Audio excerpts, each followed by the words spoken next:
So this review, sadly, has to be split up into two parts. The first is the online discourse around the game and the sad state of gaming discussion in 2026. The second part will be my actual thoughts on the pros and cons of this game, because believe it or not, this game has some stuff that works. Granted, it does need a lot of work, but the core gameplay is fun, and I think that's very important to stress right out the gate.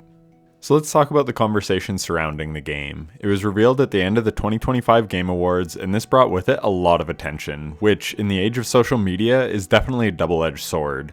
Yes, now lots of people know about your game, but the weird grifter clickbait freaks also ran with the reveal and dragged it before it ever came out. It had a cloud of negativity around it before it even got its foot in the door, and ultimately, I think that will come to hurt the game in the long run.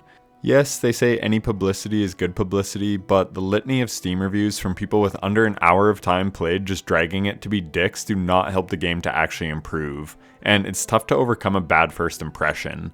Like it or not, most people are sheep and get their opinions from online figureheads with big followings, and now the stain of the launch will always affect this game.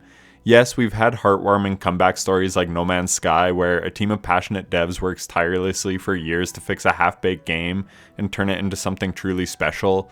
But more often than not, you get games like Anthem or Suicide Squad or Halo Infinite that come out half-baked and people write it off for good and never return. And fair play to them, if you walk away from a game unsatisfied, then you have no obligation to return to it or give it a second chance.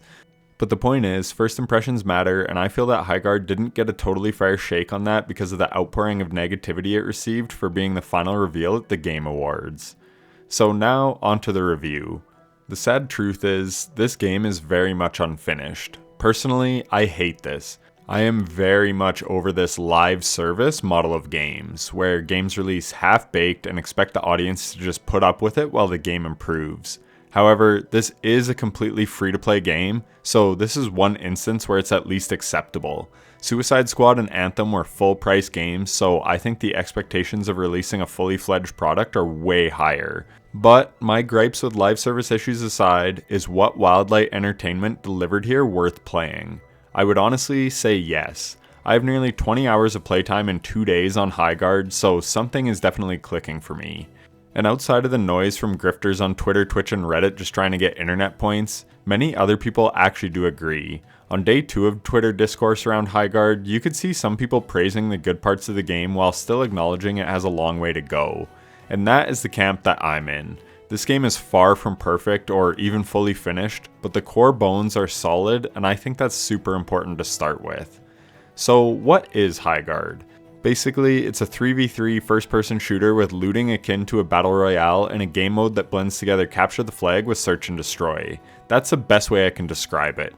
You play as one of 8 wardens, and your goal is to attain the shield breaker and plant it into the other team's dome. You then raid their base and try and sabotage one of their generators or their crystal to score points and win the game. Each team starts with 100 points, and if you pierce the shield, you deal 30 points of damage to their base. Detonate a bomb and you deal 35 points of damage. Destroy their energy crystal, the game is over. If neither team can plant the shield breaker in the allotted time, each team gets no revives and you fight to the death with the victors dealing 30 points of damage to the other team's base. I really like the scoring system actually, it allows for very diverse games. I've had games finish in 8 minutes and I've had games take closer to 35 minutes in a back and forth battle of 2 evenly fought teams. Also, when you are raided by the enemy, meaning they plant the shield breaker into your dome, if you fend them off and they don't blow up any generators, then you deal 30 points of damage to their dome. I find this to be extremely balanced because it prevents snowballing.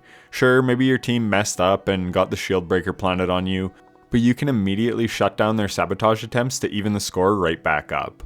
The other team only has so many lives when they raid you, so if you keep killing them, they eventually run out of revives and their raid expires. When the game initially starts, you have a minute to fortify your base, which just sees you reinforcing your walls to make it harder for the enemy team to breach you when they raid you. Problem is, the fortification is essentially useless, so this just feels like a waste of time. Here's hoping they make this phase more dynamic in the future. Afterwards, you have 2 minutes to gear up where you run around the map collecting weapons, armor, and tools to aid you in battle. Then you have a 1-minute phase where the shield breaker forms. A lot of people's gripes with the game just come from this part alone, as they feel it is essentially a waste of time, and I can see their complaints.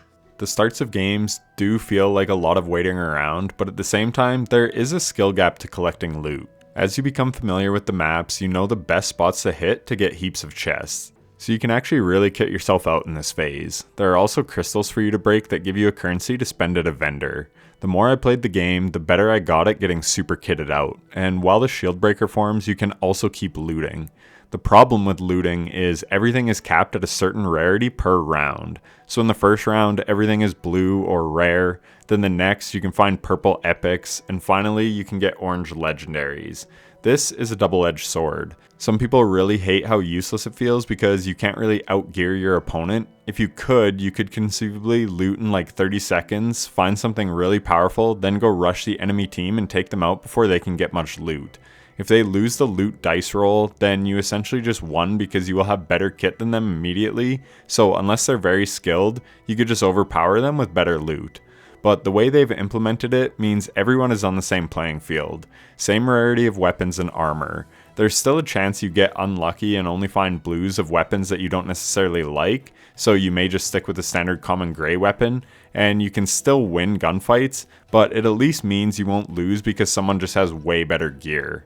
Personally, and this is a me preference, I like this aspect of the game. It puts the onus on gun skill and team coordination to take out enemies rather than just having better gear. This makes every match feel like a test of skill rather than who won the RNG dice roll. I think that is what they are going for here.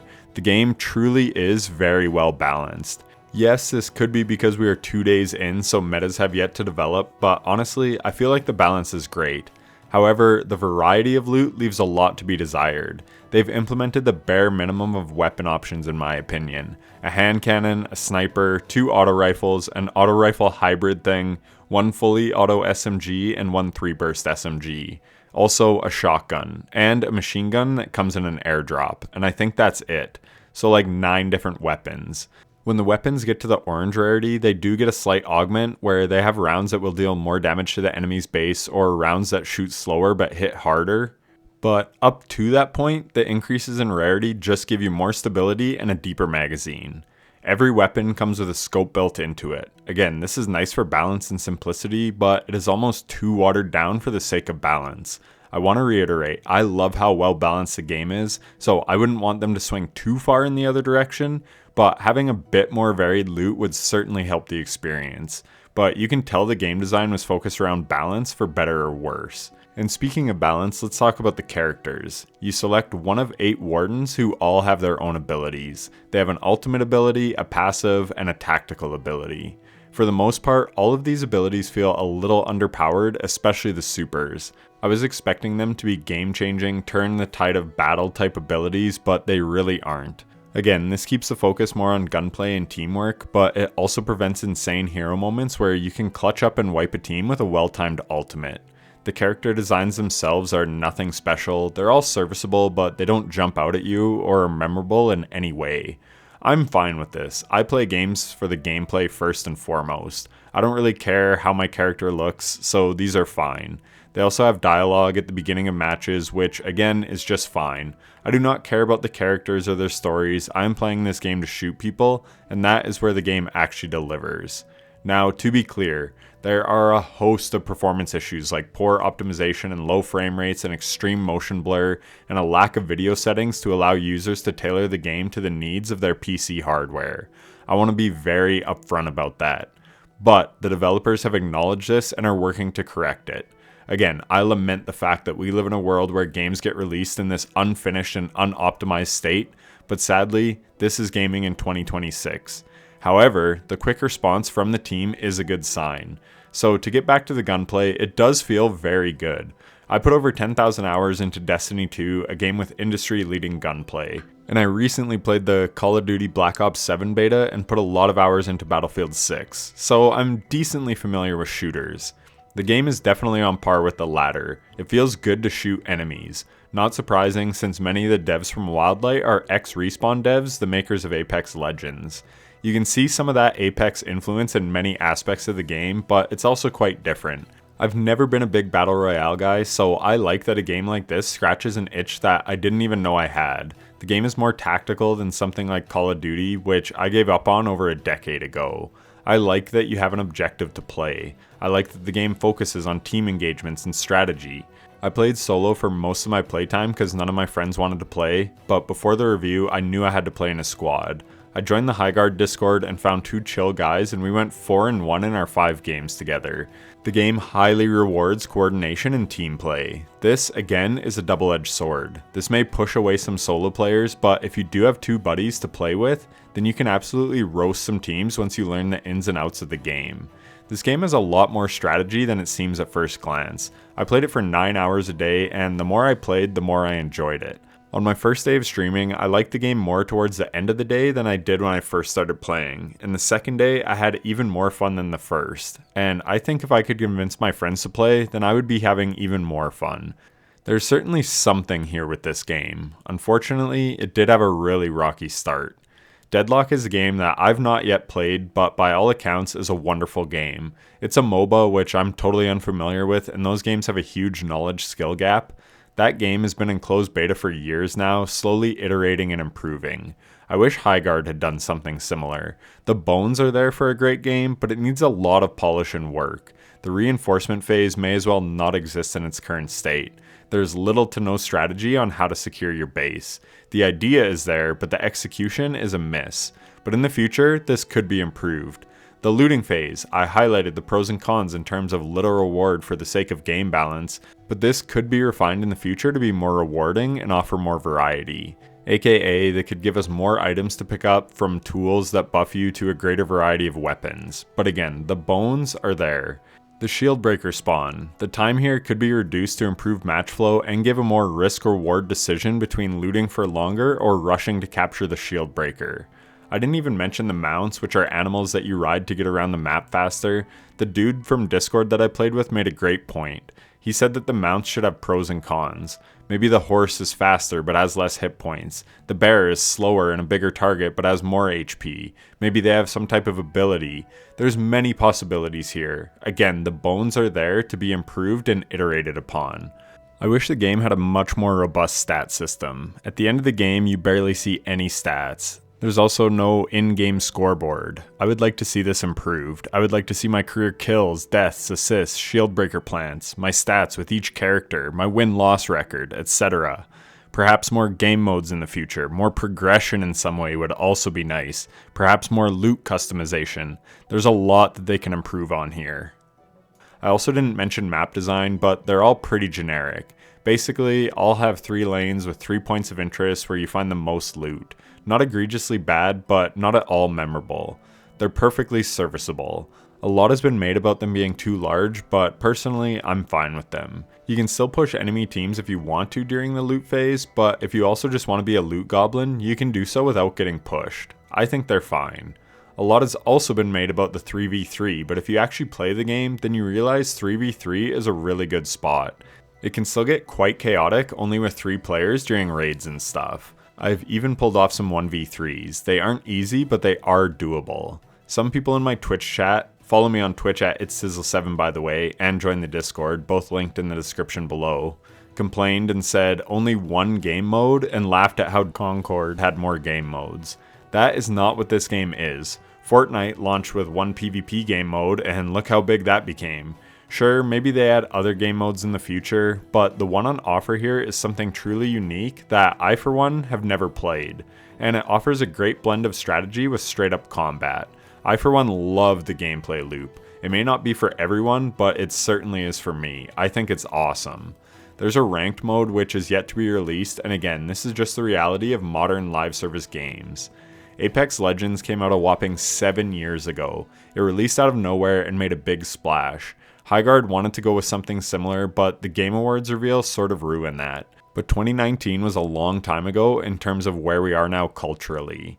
Back then, free-to-play games were much more rare, so people were just hyped to play a new free shooter and a new game in the burgeoning Battle Royale space. I don't quite remember what the game looked like then, but I'm sure it's not nearly as fleshed out and polished as it was 3 years later. Hell, I'm sure it even improved just 1 year after launch. The game was allowed to grow and improve over time. Fast forward to 2026, people are oversaturated with BRs as well as free-to-play games, and online discourse has devolved into saying outlandish shit to get noticed by the algorithm and help grow your grifter brand. It leaves no room for nuance anymore. Highguard was set up to fail because people love to shit on things now, and I think that really sucks. In today's day and age, everything is so polarized. You can't love something without being a shill or dislike something without being a hater.